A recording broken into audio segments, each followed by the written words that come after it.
नमस्कार, आप देख रहे हैं राष्ट्र धर्म और मैं हूं आपके साथ चंद्रशेखर त्रिशूल। महाराष्ट्र के राजनीतिक संकट में शह और मात का खेल जारी है। एक तरफ बागी नेता एकनाथ शिंदे का गुट लगातार मजबूत होता जा रहा है, तो दूसरी तरफ विधायक एक एक करके उद्धव ठाकरे से अलग होते दिख रहे हैं। बावजूद इसके शिवसेना मजबूत होने का दावा कर रही है। अब तक शिवसेना की तरफ से 16 बागी विधायकों को अयोग्य घोषित करने की मांग उठाते हुए डिप्टी स्पीकर को पत्र भेजा गया। दूसरी तरफ शिंदे खुद को विधायक दल का नेता बता रहे हैं। कल हुई शिवसेना विधायकों की मीटिंग में पार्टी के सिर्फ 13 एमएलए पहुंचे थे, जबकि महाराष्ट्र में उनके 55 विधायक हैं। यानी ये साफ हो जाता है कि बाकी 42 विधायक शिंदे गुट के साथ हैं। इसमें से 38 विधायक शिंदे के पास गुवाहाटी पहुंच भी चुके हैं। यानी अब शिंदे गुट पर दल बदल कानून लागू नहीं होगा।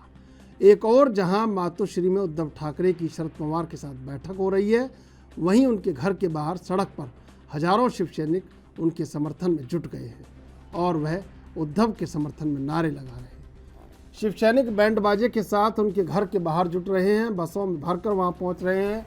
इसके अलावा कुर्ला इलाके में शिवसेना विधायक मंगेश कुंडालकर के दफ्तर पर कुछ लोगों ने हमला किया। उन्होंने मेन गेट पर तोड़फोड़ की है, उनके पोस्टर और नेम प्लेट तोड़ डाली है। ये संख्या बल ज़्यादा हो सकता है कागज़ पे।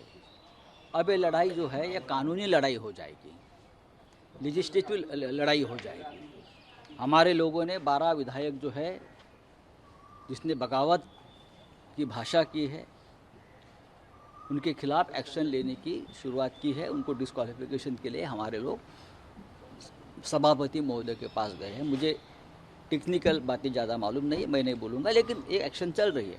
अब ये आखिर तक सरकार कब बनेगी, ये लोगों की जो बोल रहे हैं मुझे मालूम नहीं। बनेगी भी या नहीं बनेगी उस बारे में कोई बोल नहीं सकता है। धमकियाँ देने का काम चल रहा है माननीय पवार साहब को। अगर ये सरकार को बचाए गए तो देख लेंगे, ये केंद्रीय मंत्री बोल रहा है। प्रधानमंत्री मोदी जी सुन लीजिए, अमित शाह जी सुन लीजिए, आपका एक मंत्री महाराष्ट्र में शरद पवार साहब को धमकी दे रहा है। ये धमकी ऐसी है कि आपको घर नहीं जाने देगी। क्या इस प्रकार के धमकियों को आपका समर्थन है? महाराष्ट्र में सत्ता संग्राम लगातार जारी और संजय राउत ने अब केंद्र सरकार की ओर अपने तीर को कर दिया है और केंद्रीय मंत्री पर भी आरोप लगा दिया है। शरद पवार को धमकी देने का आरोप लगाया है। अब ऐसे में कहीं विधायकों के पोस्टर फाड़े जा रहे हैं, कहीं विधायकों के समर्थन में नारे लग रहे हैं। और आज खबरें ये भी थी कि दोपहर होते होते एकनाथ शिंदे वहाँ से निकलने वाले थे गुवाहाटी से, लेकिन फिर खबरें आई कि एकनाथ शिंदे नहीं निकल रहे हैं। अब ऐसे में और एकनाथ शिंदे ने यह भी कहा है कि हमारे साथ सुपर पावर है, यानी कि साफ इशारा। अब ऐसे में संजय राउत का बयान जो आप आया है कि केंद्रीय मंत्री शरद पवार साहब को धमका रहे हैं, तो कैसे देखा जाए इसको?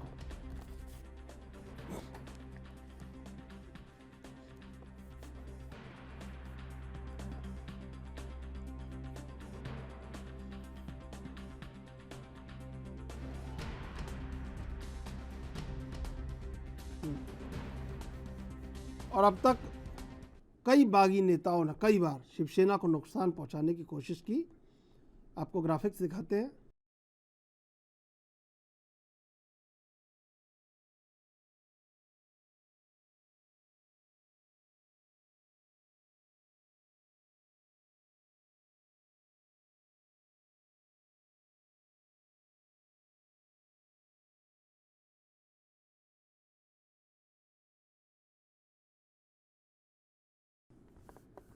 सीधे चलेंगे मेहमानों के पास।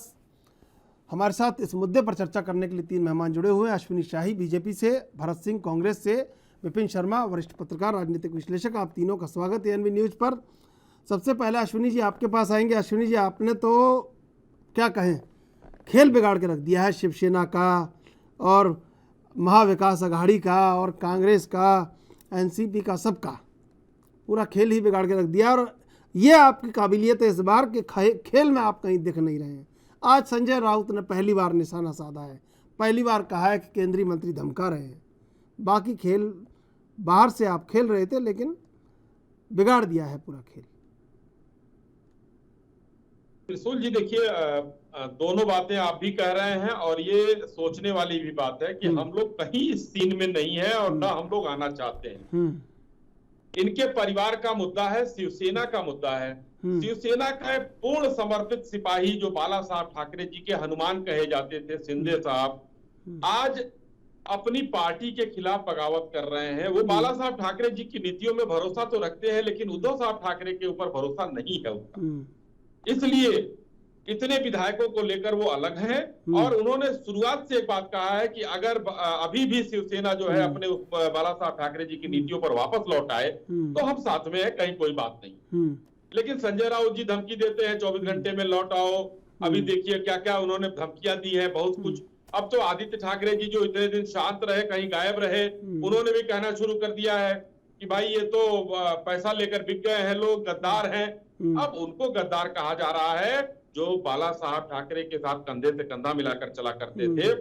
आज अस्तित्व बचाने का संकट जो है के ऊपर इन्होंने अपने अस्तित्व के लिए अपनी विचारधारा से समझौता किया और ना अस्तित्व बचा और ना विचारधारा रही इनकी।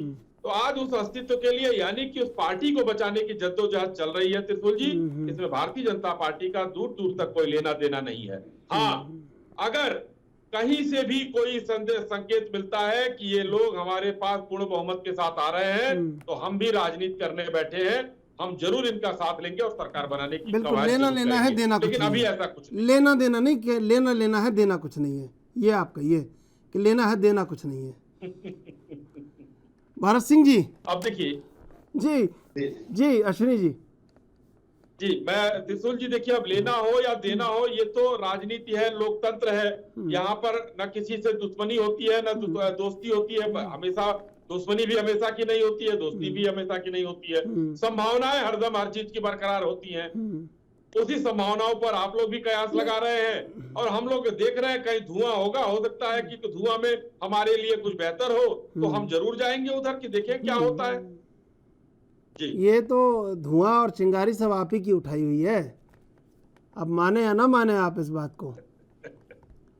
भरत सिंह जी, कहाँ प्रियंका गांधी पहुंची थी बम्बई, फिर कहाँ चली गई वो?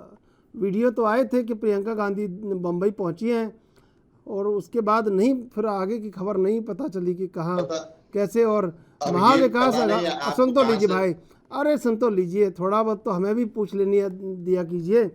और फिर उसके और भरत सिंह जी उसके बाद इस तरह के संजय राउत बयान भी दे रहे हैं कि पहले तो कह रहे थे लौट आओ, हम छोड़ देंगे महाविकास अघाड़ी। अब केंद्रीय मंत्री पर भी निशाना साधा है, उनको लगा कि नहीं भाई, कांग्रेस कहीं जा नहीं रही है, अब हम ही क्यों जा रहे हैं छोड़ के, और वो आ रहे नहीं हैं। तो अब आपका तो ये हो गया है कि भाई क्या मतलब, समझ रहे ना आप बात को, कि कोई मूल्यांकन नहीं हो पा रहा है कांग्रेस का, कि कांग्रेस का खुद का भी कोई स्टैंड होना चाहिए कि भाई ऐसे कैसे बोल रहे हैं संजय राउत कि हम महाविकास अघाड़ी छोड़ देंगे, आप आ जाओ लौट के, और बीजेपी के साथ सरकार बना लेंगे फिर, या किसी के साथ बना लेना। तो कांग्रेस को खुद भी कुछ बोलना चाहिए कि भाई हम यहाँ हैं कि यहाँ नहीं है। आप कुछ बोल ही नहीं रहे, कोई आवाज़ नहीं आ रही आपकी, बिल्कुल चुप बैठे हैं और शरद पवार के पीछे छुपे हुए हैं, शरद पवार के पीठ के पीछे छुपे हुए हैं या उद्धव ठाकरे के पीछे छुपे हुए हैं। बुरा मत मानिएगा। देखो, सवाल तो मैं अश्विनी शाही जी से ही पूछूंगा, लेकिन आप सोचे कि आपसे ना पूछूं तो सब आपसे ही पूछूंगा। और छुपे हुए नहीं छुपे हुए बताइए। बहुत सारे तीर आपने चलाए हैं, उन तर्कों से जो तीर निकला है उसका जवाब दे दो। देखिए, पहले तो ये बता दूं कि आपको जो न्यूज मिली है कि श्रीमती प्रियंका गांधी जी मुंबई में आई है, तो ये पता नहीं आपको कहाँ से मिला। मैं तो मुंबई में हूँ, महाराष्ट्र में प्रदेश का प्रवक्ता हूँ। दूसरी चीज, अब आप कह रहे हैं कि कांग्रेस का स्टैंड क्या है। कांग्रेस पार्टी का आज भी हमारा स्टैंड ये है कि आप पूरी तरह से उद्धव ठाकरे जी के साथ खड़े हैं। ये हमारे प्रदेश अध्यक्ष नाना पटोले जी और किसके साथ खड़े होंगे? वहाँ कोई खड़ा होने के लिए साथ में है भी नहीं आपके। नहीं, अब आपने जितने क्वेश्चन के मैंने धैर्य से सुना, आप मेरे सारे जवाबों को धैर्य से सुन लीजिए, ठीक है। फिर आप काउंटर प्रश्न भी करिएगा। तो हम हो या राष्ट्रवादी हो, हम दोनों पार्टियां मिलके पूरी तरह से महाविकास आघाड़ी की जो हमारी तीसरी पार्टी है शिवसेना, उसके साथ खड़े। अब रही बात की शिवसेना का झगड़ा, आंतरिक झगड़ा, विवाद, उनका घर का विवाद है कि अपने परिवार के लोग हैं। अगर झगड़ा हुआ है तो उसको सुलझाने का मौका उन दोनों के पास है, वो कैसे सुलझाते हैं उनका काम है। और हमारी सरकार अस्थिर है, अस्थिर नहीं है। अस्थिर करने की कोशिश भाजपा ने बहुत किया है और कर रही है। दिन रात 24 घंटा होता है, 24 में से मैं 28 घंटा कहता हूँ कि 28 घंटा कर रही है। और इसका सबूत जो अभी हमारे अश्विनी भाई कह रहे हैं कि नहीं भाजपा का कोई हाथ नहीं है। अरे मैं अश्विनी भाई, हाथ कौन कहा आपका हाथ नहीं है? हाथ वहां छोड़ दीजिए, आपका पैर भी है, आपका सर भी है, आपका पूरा शरीर है उसमें। हाथ की क्या बात कर रहे हैं आप? उसका उदाहरण है चंद्रशेखर भाई, मोहित कंबोज इनके नेता हैं। अब देखिए इनके ललाट पे, देखिए इनके ललाट पे, देखिए आप महाराष्ट्र की सत्ता चमक रही है। देखिए आप इनको गौर से, भाई चमकेगी। भाई इनके पास काम क्या है? देखिए इनके पास क्या काम क्या है? जो इनके साथ रहा है उसको समाप्त इन्होंने किया है। जिस तरह से शिवसेना को समाप्त करने की कोशिश में लगे हैं कि शिवसेना के जो प्रमुख है उनको खत्म कर दिया जाए, उनको अकेले कर दिया जाए। फिर तो मैं ये कहना चाहता हूं और राज ठाकरे से भी इनकी दोस्ती है, ये आप क्यों नहीं जिक्र करते? ये भी कहिए। राज ठाकरे जी से देखिए, राज ठाकरे जी अपना समय समय पे स्टैंड बदलते हैं। और फिर मैं कहूंगा वो दोनों ठाकरे परिवार है और ठाकरे बंधु हैं। क्या पता कि राज ठाकरे, उद्धव ठाकरे फिर एक मंच पे आ जाए। अभी जैसे अश्विनी भाई ने कहा कि राजनीति में कुछ भी संभव है, वो तो परिवार है ना। पता चला कि दोनों भाई साथ में आके इनको निपटाने लगे, भाजपा को निपटाने लगे, तब क्या होगा? मैं उसकी बात रही, संभावनाओं का खेल बहुत होता है, वो ठीक है। अब इनसे मैं पूछना चाहता हूं कि मोहित कंबोज आपके ही नेता है कि कांग्रेस पार्टी के नेता है? वो जो है विधायकों के साथ में गुवाहाटी में बैठ के और जो है गुजरात में बैठ के, आप क्यों ये क्यों एविडेंस दे रहे हैं? ये तो पूरी दुनिया जानती है, किसी से ही पूछ लीजिए। अरे भाई, जमीन खोद के पूछ लीजिए। आपने उनको क्रॉस नहीं किया। वो जब कह रहे थे कि हमारा उसमें हाथ साफ, अरे अब इसमें उनके कहने से क्या हो? उनके कहने से थोड़ी कुछ होगा। उनको उनके चेहरे पे दिख रहा है, इतना मुस्कुरा रहे हैं। बैठा हूँ चंद्रशेखर भाई, अगर मैं बैठा हूँ तो मैं एविडेंस के साथ में पूरा देखा है, दुनिया देखा, मुझे नहीं मालूम। मैं जो चैनल पे बैठा हूँ, मैं ये बताने बैठा हूँ कि आपके मोहित कंबोज, आपका एक विधायक, दोनों जन बैठ के कैसे रणनीति तय करनी है, कैसे क्या करना है, सारा चीज बताया जा रहा है। बहुत छोटा सा। और आज भी हम ये कहते हैं चंद्रशेखर जी, एक मुझे बताइए, सरकार हमारी चल रही है ना। अगर एकनाथ शिंदे जी को इतना तकलीफ है तो इस्तीफा दे देना मंत्री पद से। वो जितने मंत्री वहां पे गए हैं 7-8 जन, सब लोग इस्तीफा दे दे, विधायक सब इस्तीफा दे दे, सरकार गिरा देना। देखिए आप 7-8 कह रहे हैं, वहां तो पूरा शिवसेना टूट के चली गई है। चलिए मैं आऊंगा आपके पास, मैं आऊंगा आपके पास। मैं ये कह रहा हूँ कि अगर तकलीफ है तो आप इस्तीफा अब देखिए, अभी आपके हाथ में कुछ है नहीं। देखिए मैं अभी आप 2.5 सरकार है तो समझौता ही करना आपके लिए ठीक है। अभी मान सम्मान की बात। चंद्रशेखर भाई, मैं चंद्रशेखर भाई आपको एक बात कह दे रहा हूँ, जिस दिन फ्लोर टेस्ट होगा उस दिन आपको दूध का दूध और पानी का पानी हो जाएगा। इसी चैनल पे मैं भी रहूंगा, आप भी रहेंगे और अश्विनी भाई भी रहेंगे। ये पता चल जाएगा किसकी बहुमत है। कहाँ हो रहा है फ्लोर टेस्ट? अभी तो जने तो कौन, अभी तो ये कितने टेस्ट, अभी कितने टेस्ट आपने करवाने वाले हैं ये? अरे हमारी सरकार तो चलेगी ना, हमको टेंशन नहीं है। आप जानते हैं बीजेपी जो कहती है वो करती नहीं है, और जो करती है वो कहती नहीं है। जानते हैं आप? यही तो 40 विधायक जो बेचारे गए हैं, मंत्री से लेके विधायक तक, वो फंसे हैं कि कहीं बीजेपी ने अपना हाथ और साथ छोड़ दिया तो हम तो न घर के रहेंगे न घाट के रहेंगे। एक बार फडणवीस जी ने धोखा खा लिया 5 बजे सुबह भोर का। उनको अच्छी तरह से पता है कि मैं क्या कर रहा हूँ, और जो मैं कर रहा हूँ शायद ये मेरे साथ भी हो सकता है। ठीक है विपिन शर्मा जी, देखिए महाराष्ट्र में तो पूरी, जैसे कहते हैं कि रायता फैल गया है और ये किसी के समेटने में नहीं आ रहा है। अब बहुत सारे बिंदुओं पे, बहुत सारे दृष्टिकोण पर चर्चा हो रही है। अश्विनी जी ने कहा हमारा हाथ नहीं है, इनका हाथ होगा कैसे, इनका तो कमल है, ठीक है। लेकिन सबसे बड़ी बात कि इस बार बीजेपी ने फ्रंट में नहीं खेला, बैक फुट पे जाके इतना मतलब जिसको कहते हैं स्टेडियम से बाहर निकाल दिया छक्का। अब 2500 किलोमीटर दूर बैठे हैं मंत्री, 2000 किलोमीटर दूर, और ये कह रहे हैं कि घर की बात है। घर की बात कहाँ रह गई है? 2-2 हज़ार किलोमीटर के फासले हो गए हैं, बताइए। और वहाँ बैठ के एक नाथ शिंदे शतरंज खेल रहे हैं, शतरंज खेल रहे हैं। अब बताइए, पिकनिक मनाने गए भाई साहब। ऐसा है, एक बात समझनी पड़ेगी इसको। भले ही कुछ पत्रकार बोले ऑपरेशन लोटस, लेकिन भाजपा तो है ही नहीं कहीं सामने। और निश्चित बात है, दूध का जला छाछ भी फूक फूक के पीता है। शरद पवार साहब ने, जो हिंदुस्तान की राजनीति के दिग्गज माने जाते हैं, चाणक्य कहा जाता है उनको, उन्होंने बोला कि पहले भी भाजपा ने 3 बारी कोशिश करी है, लेकिन इस बारी तो भाजपा पे आरोप लगाना बिल्कुल बेबुनियाद होगा। भाजपा कहाँ है सामने प्रत्यक्ष, और या तो कोई उसके प्रमाण हो सामने। लेकिन एक मिनट, मैं पहले देखिए अपने विचार करूं, उसके बाद आप जरूर। विपिन जी देखिए, भरत सिंह जी बहुत ठगा सा महसूस करेंगे अपने आप को। ऐसा मत कीजिए, थोड़ा सा बैलेंस बना के रखिए, थोड़ा सा। आप बहुत प्रबुद्ध और वरिष्ठ पत्रकार हैं। मैं बड़ा आपसे विनम्र निवेदन, बहुत हाँ, ये मैं निवेदन आपसे, देखिए आप बड़े हाँ अच्छे पत्रकार हैं, मेरा बड़ा आपसे विनम्र निवेदन है। मुझे ऐसा पत्रकार मत बनाइए आप जैसा बाकी है, मुझे मत बनाइए। इसलिए बड़ा विनम्र निवेदन है कि वो कर लेंगे, अश्विनी जी खेल लेंगे, चारों तरफ खेलना जानते हैं, आगे पीछे ऊपर नीचे दाएं बाएं सब खेल लेंगे। अब ये बताइए, बीजेपी का किया धरा तो है ये सब। नहीं, देखिए एक मिनट, पहले मैं पूरी बात खत्म कर लेता हूँ। देखिए, पहले तो कोई दूध पीता बच्चा तो कोई है नहीं। जब एनसीपी से पूछा गया, कांग्रेस से पूछा गया कि ये शिवसेना में बगावत क्यों हो गई है, तो वहां पर उन्होंने बिल्कुल अपना रुख साफ कर दिया।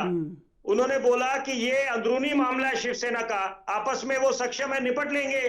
तो ये चाहे टीएमसी की मुखिया ममता बनर्जी अपनी नाराजगी जता रही है, या कोई और नेता विपक्ष का नाराजगी जता रहा है, उनको पूरा हक है, यही लोकतंत्र है।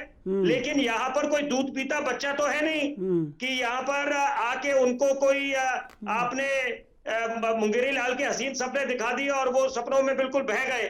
तो ये बातें सब समझते हैं कि यहाँ पर हर कोई समझदार है, हर कोई सुलझा हुआ है। अगर राजनीति में तो ये बिल्कुल ये माना जाए कि वो लोग सुलझे हुए हैं और उनका अनुभव अपना है। लेकिन यहाँ पर कई नए पहलू मैं लेके आना चाहता हूँ इस चर्चा में। पहली बात ये है कि पहले जो शरद पवार साहब ने कहा, मैं उस पे अपने विचार रखूंगा। उन्होंने बोला पहले भी भाजपा 3 बारी कोशिश कर चुकी है और नाकामयाब रही है। लेकिन यहाँ पर आप देखिए कितनी कमाल की बात है कि अगर जो भाजपा की बात करी जा रही है कि भाजपा पीछे से खेल रही है और खेला हुए हो रहा है, लेकिन यहाँ पर ये देखिए कि पहले और अब में जमीन आसमान का अंतर है। बड़े विश्वास जिम्मेदारी से मैं ये बात बोल रहा हूँ। अब इस समय क्यों मैंने ये बोला कि दूध का जला छाछ भी फूक फूक के पीता है, वो हर एक पे लागू होता है, भाजपा भी लागू होता है। पहले वो गलती जो करी उन्होंने रातों रात, और सुबह वो पहुंच गए भगत सिंह कोश्यारी राज्यपाल के पास, मुख्यमंत्री की शपथ लेने अजीत पवार साथ में थे, तो वो गलती अब दोबारा नहीं होने वाली। और एकनाथ शिंदे ने जो बगावत कर दी है, वो बिल्कुल साफ ये दर्शाते हैं कि अब महाविकास आघाड़ी की सरकार नहीं टिक पाएगी, पहली बात। दूसरी बात यह है कि जो हिंदुत्व की बात करी है, चर्चा उस पे होनी चाहिए कि उन्होंने जो अपने जो आगे विचार रखे, या देखिए हर एक को अपनी जनता को, अपनी आवाम को, जो जिन्होंने उनको जनादेश दिया, उसको जस्टिफाई करना पड़ता है कि क्या कारण है आज आप बागी तेवर अपना लिया आपने, या आपके साथ बाकी विधायक समर्थन दे रहे हैं। तो ये बात है, उन्होंने हिंदुत्व की बात करी कि मुख्य जो विचारधारा है शिवसेना की, उससे भटक गई है शिवसेना, और ये कारण है कि वो लोग सब बागी तेवर अपना लिए और नाराजगी उन्होंने जताई है। तो ये बातें पीछे ये किसी को याद दिलाने की आवश्यकता नहीं है। तो पालघर में जो 2 साधुओं की निर्मम हत्या हुई, उसके बाद हनुमान चालीसा को जो लेकर विवाद हुआ, विपिन जी काफी लंबी है यहाँ पर। तो ये बातें 370 की खिलाफत करने की जब बारी आई, कश्मीर में जब एक नई सुबह का आगाज हुआ, नई इच्छा शक्ति दिखाई थी सरकार ने। विपिन जी देखिए, आपने एक तो ये कहा कि शरद पवार राजनीति के चाणक्य हैं, तो मैं आपको करेक्शन कर दूं कि अब 4-5 साल 6 साल से नया चाणक्य हो गया है राजनीति का, अमित शाह। फिर आप, हाँ अब आप, है ना, मैंने तो नहीं कहा तो। और अब आप ये समझ रहे हैं कि गलती कुछ है नहीं इस बार। गलती ये है कि जो पिछली गलती है उसको सुधारा जा रहा है। इस बार पूरी तरह छाछ, वो मट्ठा जो होता है उसको जड़ में डाल दिया जाएगा, अब वो पैदा ही नहीं होने दिया जाएगा। अब ये मैं जवाब ले लेता हूँ एक बार अश्विनी शाही जी से। अश्विनी जी बहुत प्रबुद्ध वक्ता हैं और कई बार बहुत खुल के राय भी रखते हैं अपनी। अश्विनी जी, बहुत जगह से बात उठ के आ रही है कि इस बार एकनाथ शिंदे शिवसेना लेने के तेवर पे हैं और बीजेपी सत्ता लेने के तेवर पर नहीं है, शिवसेना लेने के तेवर पे है। कहाँ ये लगने लगा है कि जैसा कि हो रहा है वर्तमान में महाराष्ट्र में, कि वाकई में वो जड़ ही नहीं उगने दी जाएगी, ये कुछ किया जा रहा है। अब बोले भले आप कुछ भी, लेकिन जान रहे हैं सब अंदर से। त्रिशूल जी, देखिए ये जो खेल हो रहा है महाराष्ट्र में स्पष्ट रूप से दिख रहा है कि अभी विपिन जी ने उसकी एक चर्चा की। मैंने भी एक लाइन बोला कि अपने मतलब विरासत को बचाने के लिए इन लोगों ने अपनी आइडियोलॉजी से भी समझौता किया, तो दोनों नहीं बच पाया। विरासत भी नहीं बच पा रही है, आइडियोलॉजी से 2-3 उदाहरण भी अभी विपिन जी ने दिए। पालघर का उन्होंने कहा, हनुमान चालीसा का कहा, उसमें मैं सावरकर जी का अपमान भी जोड़ देता हूं, जिसको बाला साहब ठाकरे एकदम कहीं मतलब अपने कान से सुनना भी पसंद नहीं करते थे कभी भी, और वो बार बार हो रहा था। और जो उनके साथ जुड़े हुए शिव सैनिक थे, उन लोगों ने इस अपमान को बहुत दिन तक झेला। झेलते झेलते अब चीजों को देखिए, बात बहुत सी निकल कर आ रही है। और आप याद दिलाते रहे बराबर, और आप बराबर याद दिलाते रहे। आपने ये काम बखूबी किया, याद दिलाते रहे कि देखिए ये वही है जो आनंद दिघे का पता नहीं चल पाया कैसे मरे आज तक, और ये वही है जिन्होंने AIMM के वोट ले लिए विचारधारा को छोड़ के। ये आप बताते रहे। लिया उन्होंने जो विरोध करते रहे, अभी उनका वोट लिया उन्होंने। तो ये लोग जो है हमेशा, अभी एक शिकायत एक माननीय विधायक की वहां से आई कि हम लोगों को कोई सुनता नहीं था, हम लोग वर्षा में जाने के लिए 100 फोन करते थे, टाइम नहीं मिलता था, और हमारे सामने से कांग्रेस की गाड़ियां अंदर जाती थी और NCP की गाड़ियां अंदर जाती थी, सारे अच्छे विभाग उन लोगों को दिए गए थे। तो ये सब धीरे धीरे एक, और सबसे मूल प्रश्न और महत्वपूर्ण प्रश्न ये है चंद्रशेखर जी कि जब तो आज तक देखिए, जब से ये दल बदल कानून बना है, मुझे तो शायद नहीं याद है, हो सकता कभी हुआ हो, मैं वो नहीं कह सकता, लेकिन मुझे ये पहली घटना याद आ रही है कि इतने सारे विधायक, 2/3 जो 3/4 कहा जाता है, पूरा सब चले गए। तो इसका मतलब पार्टी नेतृत्व जो है कमजोर था, अपने संगठन पर मजबूती नहीं थी, नीचे जो है सब लोग उनके खिलाफ थे, क्योंकि इतने भारी मात्रा में विधायक टूटने वाले नहीं होते हैं किसी भी दल के, जब तक कि पूरा एकदम। और एक एक करके बहुत से आरोप लग रहे हैं, ईडी का, CBI का, आदित्य ठाकरे ने कहा पैसे देकर बिक गए, गद्दार हैं लोग। तो भाई या तो तय कर ले ये लोग कि पैसा देकर खरीदा गया किसी पार्टी के द्वारा, या ED CBI से खरीदा गया इनको। और ED CBI अगर है तो क्या सभी 40, 42, 45 जो है सब पर केस चल रहे हैं? इसका मतलब कि आपकी भरत जी आपके पास आऊंगा, एक दो सवाल इनसे रह गए। वसूली अघाड़ी की सरकार जो है वो वसूली में लिप्त है। जिस तरीके से वाजे के साथ देखिए परमवीर सिंह एक एक चीज बताते जा रहे हैं कि किस तरीके से गृह मंत्री अनिल देशमुख का क्या रोल था वाजे के ऊपर, एक एक राज वो खोलते चले जा रहे हैं। तो ये वसूली में लिप्त है लोग। तो जो चोर होगा उसके ऊपर संस्थाएं काम करेंगी, चाहे वो कोई भी हो। ठीक है, ये बहुत स्पष्ट चीज है। अब ये एक लाइन बोल दूं त्रिशूल जी, अगर ईडी का डर है, CBI का डर है, तो हमारे भरत जी हैं, विपिन जी हैं, त्रिशूल जी हैं, अश्विनी शाही है, क्यों नहीं ईडी हमको परेशान कर रही है भाई? क्यों उन लोगों के पास जा रही है जिनके पास कुछ न कुछ निकल रहा है? तो ऐसा कुछ नहीं है, संस्थाएं जो है अपना काम कर रही हैं, निष्पक्षता से कर रही हैं, और कहीं पर लेस मात्र भी संदेह नहीं है कि अब उद्धव ठाकरे जी बाला साहब ठाकरे के विचारों को खत्म करके किनारे रखकर अपनी दूसरी विचारधारा बनाने पर तुले हैं, जो उन शिवसैनिकों को एकदम से पसंद नहीं है, जो बाला साहब ठाकरे साहब के साथ शाखा प्रमुख के रूप में काम कर चुके थे और जो आज उनके विधायक और एमपी है। अच्छा, अब ये लाइन जो हमने सुनी, सबने सुनी, एकनाथ शिंदे ने कहा कि देखिए विधायकों से उद्धव ठाकरे बात नहीं कर रहे थे, विधायकों से मिल नहीं रहे थे, विधायकों की पूछ नहीं हो रही थी, हमें बिठाया जाता था, एकनाथ शिंदे खुद कह रहे थे। अगली लाइन ये थी क्या कि दिल्ली से फ़ोन करते थे, दिल्ली में खुद देखिए कितने बड़े बड़े लोग हमारे फ़ोन उठा रहे थे और वहाँ हमें इतना सम्मान मिल रहा था। मैं मुस्कुरा गए आप, मतलब समझ गए आप। ये अगली लाइन ये थी क्या इसकी? और यही से कुंठा पैदा हो गई कि भाई दिल्ली में इतने बड़े बड़े लोग फ़ोन उठा रहे हैं जिनके पास समय नहीं है और यहाँ मुख्यमंत्री भाव नहीं दे रहे हैं, यहाँ कोई भाव नहीं आ रहा है। तो ये वाकई में ये तो बहुत अन्याय हो रहा है और इस अन्याय के खिलाफ झंडा बुलंद, सुन तो लीजिए, झंडा बुलंद करना होगा। देखिए, कोई झंडा बुलंद करने की बात नहीं, मैं आपको 2-3 बातें उदाहरण के साथ बताना चाहूंगा। फोन जहां तक उठाने की बात है, आसाम के हमारे मुख्यमंत्री जो आज हैं, कांग्रेस में राहुल गांधी जी से मिलने का समय मांगते रहे, 1-2 साल समय नहीं मिला और वहां पर जब समय मिला तो राहुल जी कुत्ते को बिस्किट खिलाते रहे, इनसे बात करने का समय नहीं मिला। हमने उनको, हमारे पास आए, हमने सम्मान दिया, आज वो मुख्यमंत्री हैं। आपने फोन उठा लिया सरकार। जितिन प्रसाद जी जिस दिन कांग्रेस छोड़े थे तो मध्य प्रदेश कांग्रेस के आधिकारिक ट्विटर हैंडल से आया था कि ये तो कूड़ेदान में थे हमारे यहाँ। तो जब इनके यहाँ कूड़ेदान में हमारे यहाँ आए, हमने उनको सम्मान दिया, आज उत्तर प्रदेश सरकार के कैबिनेट मंत्री हैं वो। तो भारतीय जनता पार्टी सबका सम्मान करना जानती है, किसी को अपमानित नहीं करते हैं हम। अच्छा, अगर कोई हमसे बात करे तो हम बात करना चाहते हैं। ये टाइमिंग कहाँ से पता चलती है आपको कि फोन इस समय उठाना है कि वहां सरकार गिर जाएगी? ये टाइमिंग कैसे आप देखिए, टाइमिंग अब लग रहा है कि हम भारतीय जनता पार्टी भी एक राजनीतिक दल है। अगर कहीं कोई टूट हो रही है, कहीं कुछ हो रहा है, तो नजर तो हम बना के रखेंगे ना।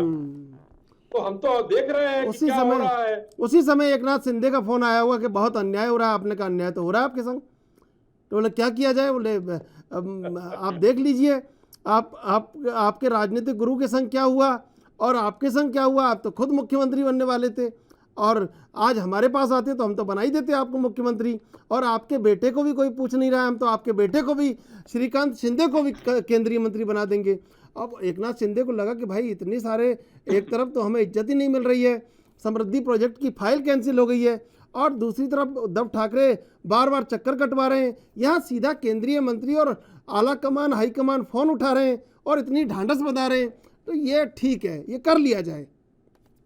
फिर उन्होंने कह भी दिया सुपर पावर हमारे साथ है। आऊँगा मैं आपके पास। भरत सिंह जी, मैं भरत सिंह जी से ले लेता हूँ जवाब। भरत सिंह जी, क्या लगता है अब इसके आगे तो सच क्या रह गया होगा? मुझे 5 मिनट का समय दीजिएगा। 5 मिनट का तो नहीं, पर 2.5 मिनट 2 मिनट का समय देते हैं आपको। 5 मिनट में तो सरकार गिर ही जाएगी, सरकार ही गिर जाएगी 5 मिनट में तो, अगर इतना समय लिया। ठीक है, अब सपना तो देखने का सबको अधिकार है, जो है चंद्रशेखर भाई। बच्चा, मैं ये पूछ रहा था कि अश्विनी जी, बच्चा 6-7 नाम गिना रहा हूँ, जरा उसको बताइएगा, बाद में क्यों गिनाए अभी पूछ लूंगा। यामिनी जाधव, यशवंत जाधव, शिंदे जी अभी जो गए हैं, शिंदे जी, सुरवे जी, गौली मैडम, प्रताप सरनाइक और अनिल परब, जिनके ऊपर ईडी का या तो केस शुरू है या तो उनको बुलाया जा रहा है, कुछ लोग को नोटिस पहुंच चुका है, उसमें शिंदे जी भी हैं। तो आपने अभी जब कहा कि भाई ये जो है सब लोग 40 लोग गए हैं क्या, तो 40 नहीं 10 को देख के बाकी लोग को तो डरा ही दे रहे हो ना आप। क्या तुम्हारा नंबर अगला है, अगला तुम ही हो, तो शिंदे साहब भी बोलेंगे ना वहां पे जाके कि भाई मैं तो फंस रहा हूं, तो तुम भी फंसोगे, तुम लोग भी आ जाओ। और उसको बाहर निकालने का एक ही रास्ता है कि कमल छाप डिटर्जेंट टिकिया से जो है हम लोग वॉशिंग मशीन में नहा लेंगे और एकदम साफ सुथरे होके आ जाएंगे। मैं फिर कह रहा हूं कि चंद्रशेखर भाई, जब फ्लोर टेस्ट होगा तो दूध का दूध और पानी का पानी हो जाएगा। उसमें से कितने विधायक ऐसे निकलेंगे कि वो कहेंगे कि हमें जो है जबरदस्ती वहां पे ले जाके बिठाया गया था। मैं ये और कह आज रहा भी हूं, शिवसेना, सुन लीजिए आप सुन लीजिए, मैं बीच में टोका नहीं सोका, मैं सुन लीजिए पहले। मैं ये कह रहा हूं कि उसमें से 10 विधायक भी अगर आ गए तो ये तो डिस्क्वालीफाई हो जाएंगे, फिर इनको चुनाव में जाना पड़ेगा। चुनाव जीतेंगे कि नहीं वो भी आप पता नहीं। यहाँ पे मैं जानता हूं कि क्या इनके हश्र और क्या दशा होने वाली है। दूसरी चीज मैं ये कह रहा था, ये तो आप 5 राज्यों से पहले भी कह रहे थे। मान लीजिए सरकार चंद्रशेखर भाई इन्होंने बना लिया भाजपा के साथ, तो जितने जन ईडी के चक्कर में आज घूम रहे हैं और फंसे हुए हैं। भरत जी की आवाज मुझे साफ सुनाई नहीं दे रही है। अब नहीं सुनाई देगी, आवाज अब नहीं कैसे सुनाई ठीक देगी? कर, मैं बता रहा आवाज हूं। ठीक करवा रहे हैं चंद्रशेखर जी, हाँ। चंद्रशेखर भाई से पूछ लीजिए। चलिए मैं आपसे जवाब लूंगा, लेकिन जितने- जवाब लूंगा भरत सिंह जी, लेकिन इससे पहले लेंगे एक छोटा सा ब्रेक के बाद फिर हाजिर होंगे।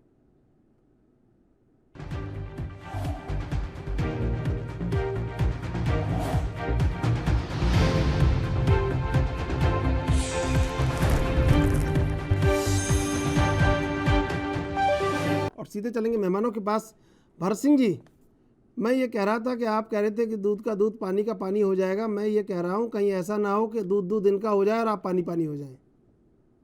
मैं फिर कह रहा हूँ ना, चंद्रशेखर भाई आपके चैनल पे बैठ के फिर बैठेंगे, रोज बैठेंगे।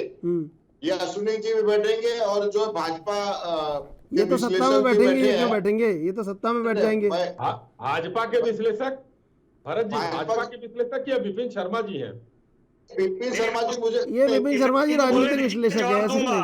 ऐसा ही होता है, ऐसा ही होता है। जब पत्रकार, जब हम शीला दीक्षित की तारीफ करते हैं तो वहां भाजपा के, वहां कांग्रेस के प्रवक्ता बन जाते हैं। कोई दिक्कत नहीं, आपका हाँ, ये आक्षेप तो आप सहन करने के लिए तैयार नहीं हैं। मानूंगा आपका।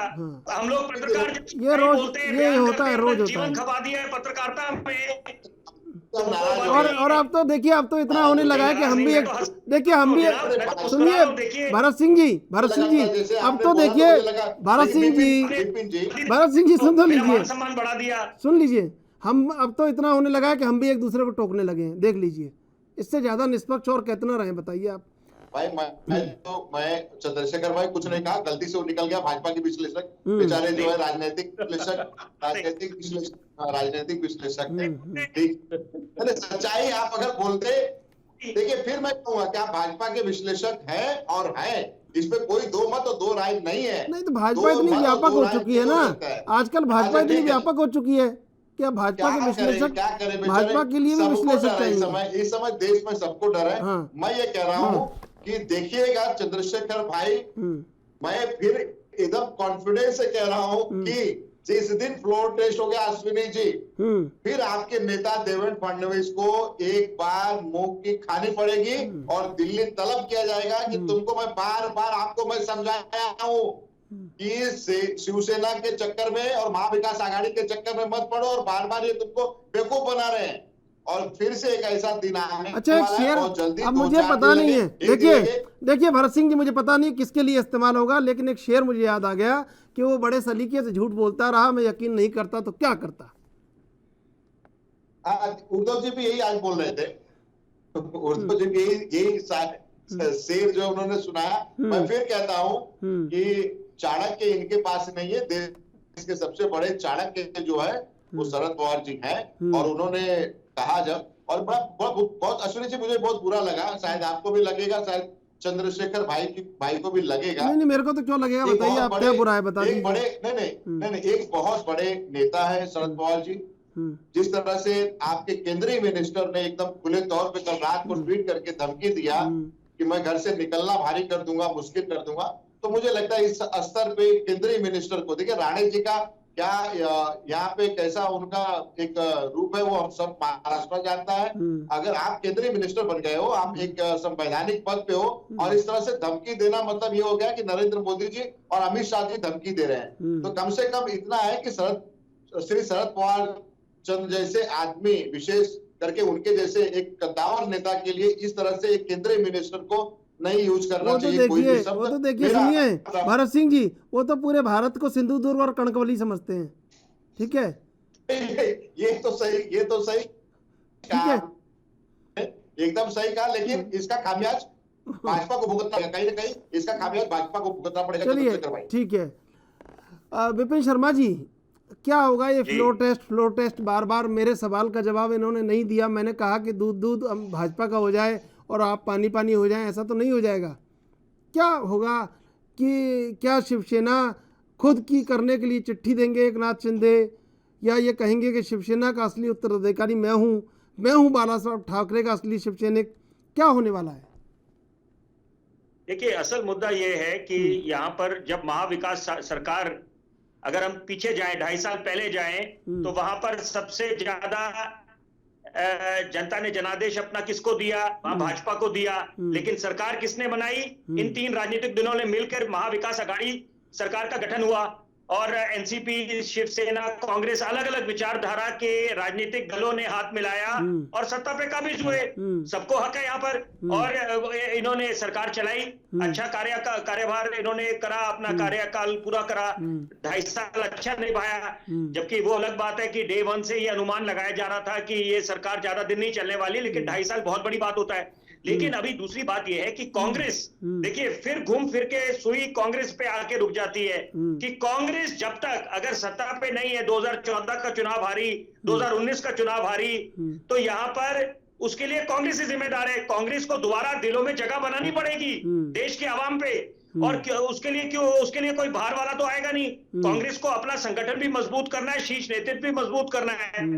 जो आरोप लगता है कांग्रेस पे कि परिवारवाद से आप बाहर निकले तभी आपकी भलाई होगी और देश की भलाई होगी, जब हमारे देश का विपक्ष ही मजबूत नहीं है तो आप खुद समझ सकते हैं फिर लोकतंत्र कैसे मजबूत होगा। फिर तो यही बातें आगे आएंगी कि देखिए जांच एजेंसियों का दुरुपयोग हो रहा है, ईडी, सीबीआई, इनकम टैक्स।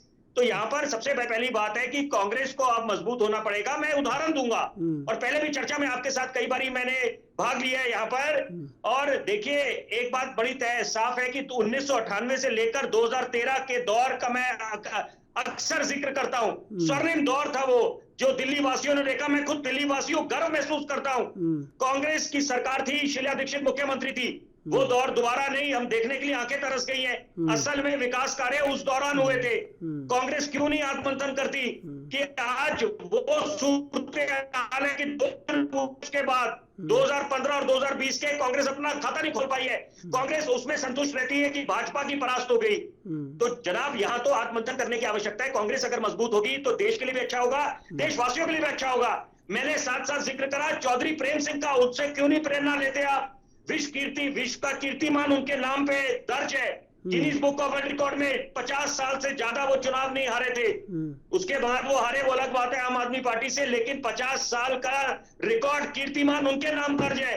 तो ऐसे भी महापुरुष कांग्रेस ने दिए, तो प्रेरणा लेनी चाहिए और आत्ममंथन करना चाहिए कि क्या कारण है। अगर कुछ नेता, मैं हिमंता बिस्वा शर्मा पे की बात करूंगा, ज्योतिरादित्य सिंधिया की बात करूंगा, क्योंकि अब चर्चा ये भी हो रही है कि अगर मान के चले कि ये फ्लोर टेस्ट में बहुमत पा लेते हैं और ये जो बागी विधायक है एकनाथ शिंदे के साथ, वो जाके भाजपा को समर्थन दे देते हैं, तो ये चर्चा शुरू होने लग गई है कि क्या एकनाथ शिंदे मुख्यमंत्री बनेंगे, देवेंद्र फडणवीस बनेंगे। लेकिन यहाँ पर उसके लिए भी विकल्प है सामने कि यहाँ पर 2 बारी जब ज्योतिरादित्य सिंधिया ने मदद करी, या ये कहिए कि उनके समर्थन से मध्य प्रदेश में सरकार बना पाए दोबारा, तो वहां पर शिवराज चौहान ही बने मुख्यमंत्री। उसी तरह से पहले सोनोवाल बने मुख्यमंत्री असम के, और उसके बाद हिमंता बिस्वा शर्मा को मौका मिला। तो वो ज्यादा बड़ा मुद्दा नहीं है, उसमें पेच फंसने वाला नहीं है। मुद्दा बहरहाल ये है कि यहाँ पर क्या कारण है कि शिवसेना अपनी विचारधारा से अगर भटक गई, और कोई ये, इसको आप हल्के में नहीं ले सकते। अगर आपके इतने विधायक ये बात बोल रहे हैं, सार्वजनिक कर रहे हैं कि हम लोग समय मांगते थे और हमारा मुखिया हमारे को समय नहीं देता था, तो इस बात का संज्ञान लेना पड़ेगा। आप इसको हल्के में नहीं ले सकते। Leader has to lead by an example and leader has to lead from the front. ये बात बिल्कुल साफ है। बिल्कुल, और मैं वही राहुल गांधी जी का मैं एक बात जरूर बोलना चाहूंगा। वो अक्सर बोलते हैं कि संगठन को मजबूत करेंगे। निश्चित बात है कि अगर संगठन मजबूत होगा तो वो दिन दूर नहीं है कि कांग्रेस दोबारा देश की जनता में, उनके दिलों में अपनी जगह बना पाएगी। ठीक है। अब मैं भरत सिंह जी, एक सवाल आपकी बातों से मैं पूर्ण रूप से सहमत हूँ। सुनिए, एक सवाल मेरा जनता के भरत सिंह जी, भरत सिंह जी, उनके दिलों को जितना जी, भरत सिंह जी एक जवाब मुझे दे दीजिए। शिवसेना की चर्चा चल रही है, असली शिवसेना की चर्चा चल रही है, नकली शिवसेना की चर्चा चल रही है, उससे बाहर एक और शिवसेना की चर्चा चल रही है, एनसीपी की चर्चा चल रही है, बीजेपी की चर्चा है, कांग्रेस कहीं चर्चा में नहीं है। इस पूरे प्रकरण में महाविकास आघाड़ी की चर्चा है। ये सच है, ये सच है, ये आपको ईमानदारी से मैं कहूं तो हमें जो मैंडेट महाराष्ट्र की जनता ने दिया था वो विपक्ष में बैठने का दिया, लेकिन कुछ ऐसे हालात बने, ऐसे कारण आ गए कि महाराष्ट्र की जनता की भलाई के लिए हम कांग्रेस पार्टी को इस आघाड़ी की सरकार में आना पड़ा और महाराष्ट्र की जनता के लिए हम कॉमन मिनिमम प्रोग्राम के अंतर्गत उनको सहयोग किया। देखिए, अब ये झगड़ा जो मैं फिर कह रहा हूँ कि जब ये शिवसेना का आपसी झगड़ा है, अगर कोई उसमें दूसरा कोई होता तो मैं समझता था, अगर वो आपस समझ लेते हैं। देखिए, मैं फिर कह रहा हूँ कि अगर मान लीजिए शिंदे जी को तकलीफ है तो वो इस्तीफा दे दें, इस्तीफा देके पूरी तरह से भाजपा की तरफ जो महाशक्ति उनके पीछे पड़ी है, महाशक्ति उनके पीछे खड़ी है, तो क्यों आप टेंशन लेते हो? आइए महाराष्ट्र में और आइए और कहिए कि देखो हम लोग 40 लोग हैं।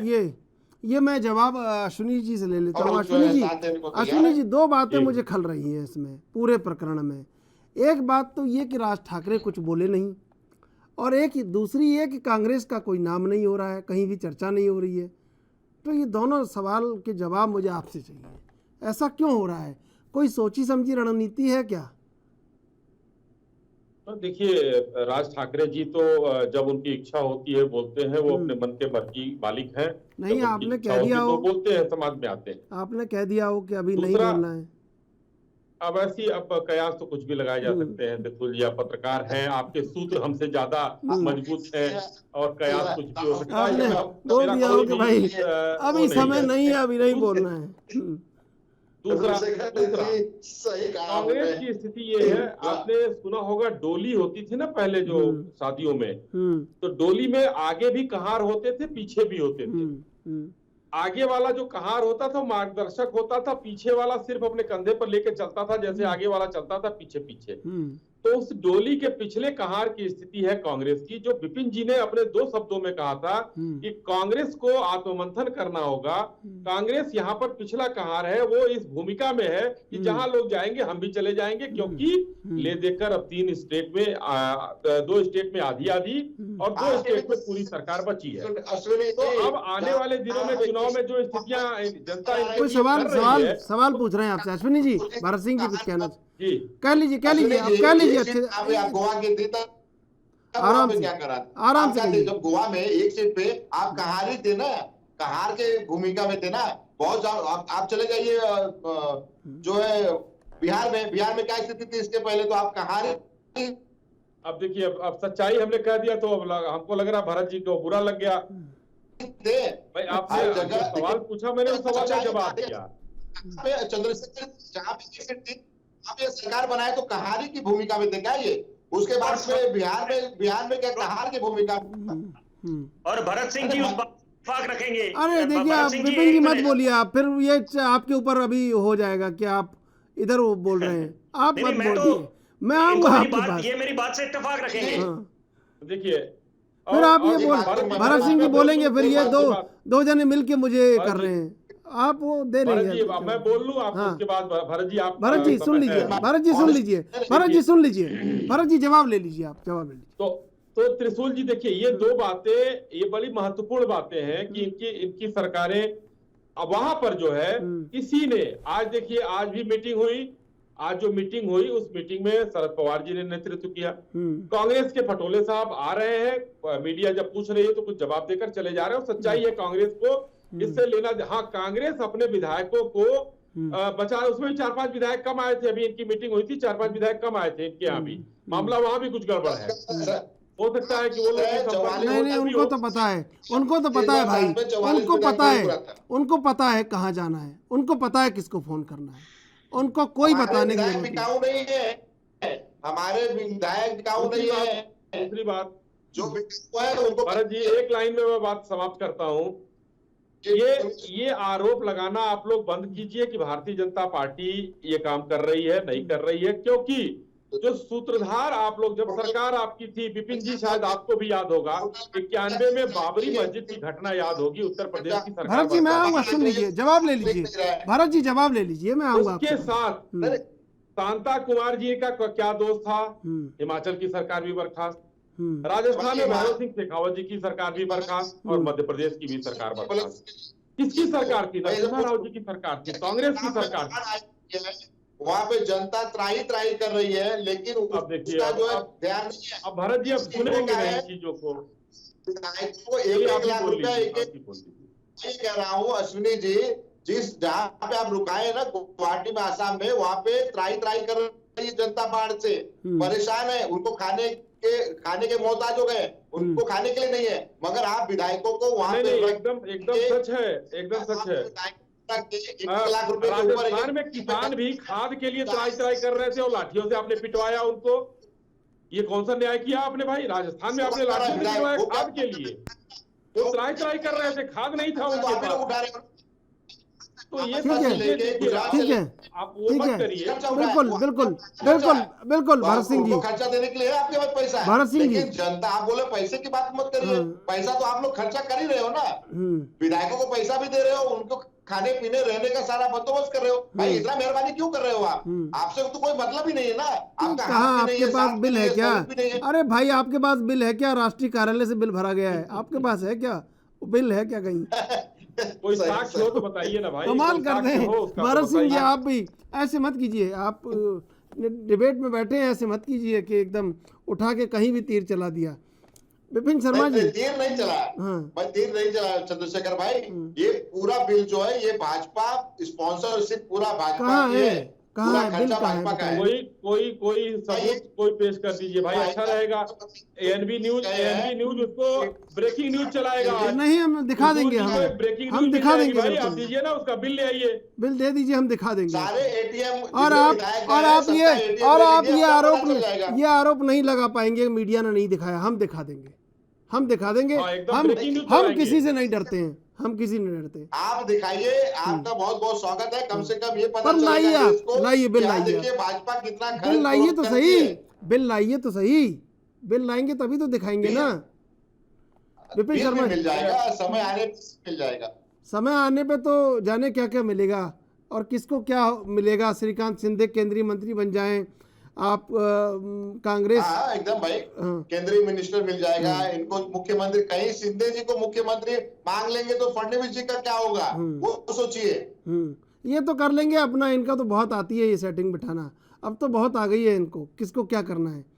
अब आप सोचिएगा आपके विधायक क्या करेंगे, आपके विधायक 2-4 बीजेपी में ना फोन कर दें, बीजेपी में ना फोन कर दें 5-7 विधायक। चंद्रशेखर भाई ये कितना भी कोशिश कर ले, कांग्रेस के विधायक ये कोशिश करेंगे ही नहीं, ये कोशिश करेंगे नहीं, ये कोशिश करेंगे नहीं। अरे ये तो बहुत कोशिश करते हैं, ये सिर्फ इतना कोशिश करेंगे, फोन उठाएंगे बस केवल सही टाइम से। विपिन शर्मा जी, ये सही टाइम पे फोन पे। मैं एक त्रिशूल जी, एक सवाल मन में आ रहा है बार बार कि शरद पवार साहब, मैं अपनी बात पे बिल्कुल कायम हूं, बरकरार हूं। मैं बोल रहा हूं कि हिंदुस्तान के राजनीति के दिग्गज हैं, चाणक्य हैं, अमित शाह तो है ही है, लेकिन शरद पवार और वरिष्ठ हैं, उनका अपना अनुभव है। उन्होंने एक ऑब्जर्वेशन करी, उन्होंने बोला कि क्यों नहीं कोई इंटेलिजेंस मिली कि जब इतने विधायक महाराष्ट्र छोड़ के जा रहे थे। इस पे मैं चाहूंगा कि, क्योंकि देखिए महाराष्ट्र में किसकी सरकार है, तो यहां पर अगर आपके सामने अगर विधायक ऐसी बगावत कर रहे थे तो इंटेलिजेंस में तो बहुत बड़ी खामी रह गई, चूक हो गई।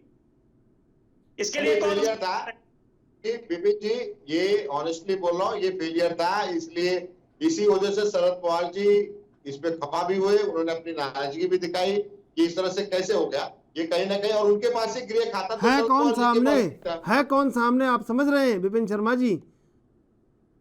सामने कौन है? इंटेलिजेंस फेलियर तो होना ही था, सामने कौन है प्रतिद्वंदी? विपिन जी बोलिए ना, अब बोलिए आप, अब बोलिए विपिन जी आप। नहीं, पहली बात तो इंटेलिजेंस के फेलियर की बात हो रही है, जो एक गंभीर मुद्दा है कि अगर ऐसी अगर आप ये बोलते हैं कि कोई ऐसे साजिश रचा रहा था, जो आरोप लग रहे हैं, साजिश शब्द का इस्तेमाल हुआ है, अगर साजिश रचा रहे थे, बगावत हो रही थी, तो उसकी कानो कान किसी को खबर नहीं हुई, पहली बात। यानी कि इसका मतलब है कि कहीं चूक हुई है बहुत भारी इंटेलिजेंस को, या आपके मैं एक बात बताऊं आपको, सूत्र इतने, एक बात बताऊं आपको, संजय ने ही तो कहीं उद्धव ठाकरे को धृतराष्ट्र नहीं बना दिया। मैं उसी पे अब अगला जो मैं अपना विचार रख रहा था वो संजय राउत पे ही बोल रहा था कि देखिए, सत्ता पे काबिज कराने में भी उनकी अहम भूमिका थी, और अब जो ठीकरा फोड़ा जा रहा है वो भी उन पे फोड़ा जा रहा है। तो ये अपने आप में दोनों चीजों के लिए जिम्मेदार उन्हीं को माना जा रहा है। जब सत्ता पे काबिज कराया और महाविकास अघाड़ी सरकार का हुआ तो उनकी एक अहम भूमिका थी, और अब सरकार गिरने की जो कगार पे आ गई है महाविकास अघाड़ी की, तो वहां पर भी उन्हीं पे ठीकरा फोड़ा जा रहा है। तो ये बहुत एक अहम फैक्टर है। ठीक है, मैं आऊंगा भरत जी मैं आऊंगा। अश्विनी जी, ये आप जवाब ये आप भी दे दीजिए, कहीं ये भूमिका संजय राउत की तो नहीं है? उन्होंने ही उद्धव ठाकरे को धृतराष्ट्र बना दिया और वो सत्ता मोह में इतने बिल्कुल उन्होंने कुछ दिखा ही नहीं कि कौन एकनाथ शिंदे। पहले तो आनंद दिघे नहीं दिखे और फिर उसके बाद एकनाथ शिंदे नहीं दिखे शिवसेना को। देखिए त्रिशूल जी, ये बात शुरू से जब हमारे साथ चुनाव ये मिलकर लड़े, उसके बाद जैसे ही चुनाव जीतने के बाद वो संजय राउत जी की भूमिका चालू हो गई थी, और एक गलत बयान आया कि भारतीय जनता पार्टी ने हमको मुख्यमंत्री बनाने की बात कही थी, जबकि माननीय गृहमंत्री जी ने उस समय स्पष्ट रूप से कई मौकों पर कहा कि हमसे कोई बात नहीं हुई थी और हमने कोई वादा ऐसा नहीं किया था। वो बाद में ये पता भी चला कि नहीं, कोई वादा नहीं किया गया था, कहीं से भी नहीं चला।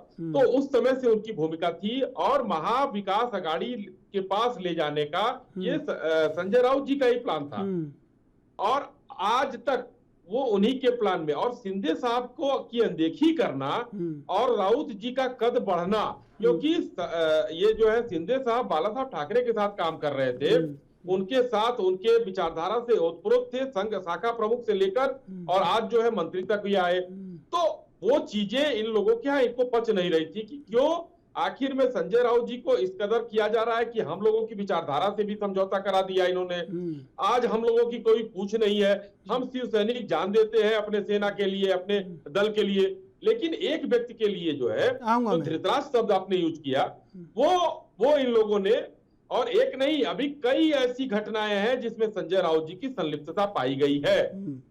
अभी जो एक मैंने जिक्र भी किया था थोड़ा सा कि जिस दिन आदित्य ठाकरे साहब जा रहे थे अयोध्या, उस दिन कई विधायकों को एयरपोर्ट से वापस किया गया, उनके साथ कई विधायक आ रहे थे। तो भाई किसी को लगेगा वो संजय राउत जी का फैसला था। ठीक है, तो यहाँ पर स्पष्ट रूप से ये प्रथम दृष्टया यही है कि इन सब कहानी के पीछे, इस बगावत के पीछे संजय राउत जी का बहुत बड़ा। ठीक है, भरत सिंह जी, अरे सर कहाँ सर, एक मिनट, भरत सिंह जी देखिए, अब इस कहानी पूरी युद्ध में संजय तो बिल्कुल सामने है, अब धृतराष्ट्र कौन है ये आप बता दीजिए। संजय सबके साथ। पहले तो मैं बता दूं, शिवसेना के विषय में जो अश्विनी भाई बता, अश्विनी भाई आप शायद पता नहीं महाराष्ट्र से नहीं है, इस समय महाराष्ट्र में आप आ जाइए और शिवसेना का असली शिवसैनिक कौन है ये आपको समझ में आ जाएगा।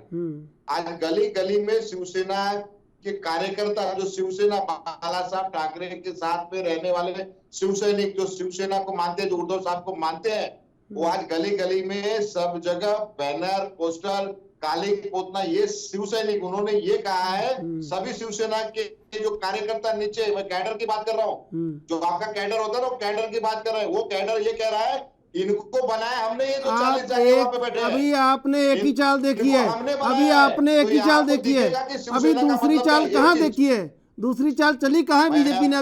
अभी तो एक ही चाल चली है, दूसरी चाल देखी कहाँ है अभी आपने? जो दिख रहा है पहले उसको देख लीजिए, फिर उस पे विषय पे बात करिए। आप तो कहीं और बैठ के कोई कहीं और की बात कर रहे हैं, मैं तो यहाँ पे हूँ। यहाँ पे स्थिति ये है ना कि जो है उनके ऑफिसों पे पहरा लग रहा है पुलिस का। शिवसेना के कार्यकर्ता इतने गुस्से में है कि इनको मंत्री है, मतलब सभी शाखा प्रमुख से मंत्री तक बनाने वाला कौन? शिवसेना के वो कैडर के वो पदाधिकारी, वो करता थे और उनके बल पे आज मंत्री तक बन गए। और जो है आप मैं जो है एक बाला साहब सवाल के आपसे, पुत्र को या चलिए उनको जो है आप चलिए इतना चलिए जो नारायण, तकलीफ दे रहे हो, चलिए तो छगन ये भुजबल कहीं के ना संग तो कहीं कुछ नहीं ये हुआ, दिखता है। छगन भुजबल के संग तो कुछ नहीं हुआ, उस समय बगावत की जब बाला साहब ठाकरे थे, और उसके बाद नारायण राणे के साथ भी कुछ नहीं हुआ। अब एकनाथ शिंदे के साथ बहुत कुछ हो जाएगा। कैसी बात कर रहे हैं भरत सिंह जी आप? छगन भुजबल वक्त जी और आपको हालात, पता नहीं, वक्त और हालात, वक्त और हालात चंद्रशेखर जी, आपके हाथ में नहीं है। चंद्रशेखर भाई, अगर आपको पता नहीं है आप पता लगा लीजिए, महाराष्ट्र में जिस दिन नहीं, मुझे खूब पता है अच्छे भुजबल से। गए थे तो उसके बाद छगन भुजबल की स्थिति क्या हुई थी ये सब जानते हैं, लेकिन वो सब में नहीं पढ़ना है। मैं ये कह रहा हूँ कि शिंदे जी गए हैं तो वो जो शिवसेना के कार्यकर्ता है उनमें एक गुस्सा है, नाराजगी है कि हमने आपको चलिए बनाया, हमने चलिए आपको ठीक है। जिताया, अब हमने आपकी देखिए मेहनत की आपके लिए, देखिए और आप माल और पैसे अभी के तो लिए जो है भाग गए। अभी तो समय नहीं है, लेकिन समर शेष है। अश्विनी जी, भरत सिंह जी, विपिन शर्मा जी, आप तीनों का धन्यवाद डिबेट में जुड़ने के लिए। समय नहीं है लेकिन समर शेष है, और इस शेष समर में आने वाले वक्त में क्या होगा, क्या वाकई में बीजेपी महाराष्ट्र में सरकार बना लेगी, क्या एकनाथ शिंदे नई भूमिका में और बड़ी भूमिका में होंगे, ये आने वाले कुछ घंटे या कुछ दिन तय करेंगे। लेकिन तब तक के लिए लड़ाई बदस्तूर जारी है। बहरहाल देश विदेश की ताज़ा तरीन खबरों के लिए आप देखते रहिए ANB न्यूज़।